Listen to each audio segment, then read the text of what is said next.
Everyone on social media has been cheering from the sidelines after Jennette McCurdy released her book talking about her struggles as a child star in the industry and the mistreatment that took place behind the scenes. Many people have heard rumors and often had suspicions about how things in Hollywood are less than great for emerging actors and actresses, so for someone who was right in the thick of it to speak up about the situation has been incredibly shocking and eye-opening. Jennette McCurdy revealed many bombshell truths in her book and in various interviews, and we'll get into those as well in this video. But she also hasn't been the only former child star to speak up about the situation. While many child actors were paid off or allegedly even threatened to not speak up about their time in the studios, Daniella Monet, who was a star on Victorious, has bravely offered up her voice to back up Jennettes' claims and share her own experiences. So let's go over what the both of them have had to say and how the people in charge have responded. Before the book's release on August 9th, McCurdy opened up about how she had wanted to leave the entertainment industry after her mother had died, saying, "I think seeing yourself is particularly difficult with growing up in the public eye,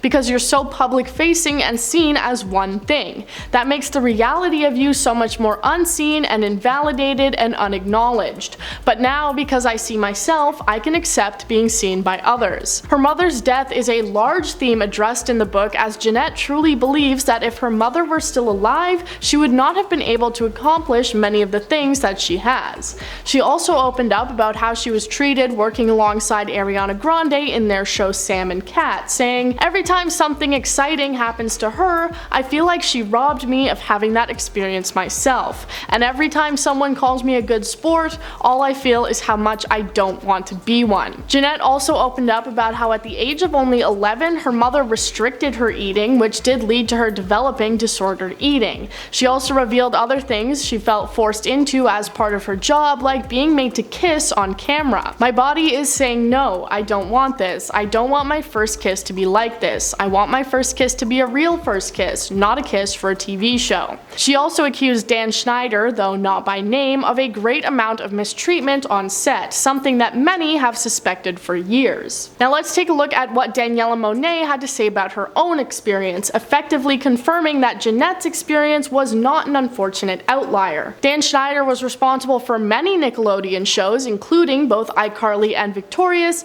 and he apparently often ignored the standards department. He was responsible for signing off on all the outfits for the shows and would allegedly often recommend and push for much skimpier costumes, despite the performers in the show usually being quite young. Daniella said that the costumes were not age appropriate and that she wouldn't even wear some of them today as an adult. She said that while her show was pretty funny and chill, there were often scenes that she and many others felt were questionable, referring specifically to a scene where her character eats a pickle while putting on lip gloss. She says, "Do I wish certain things didn't have to be so sexualized? Yes, 100%. Alexa Nicholas, who was an actress on Zoe 101, also accused Dan Schneider of having screamed at her until she broke down to tears, and alleged that he would often take photos with the young actresses sitting on his lap. Some of these questionable photos have been seen online and were criticized by everyone for their highly uncomfortable nature. It seems like no one has really been in defense of Dan Schneider and the network, because honestly, how can you defend that?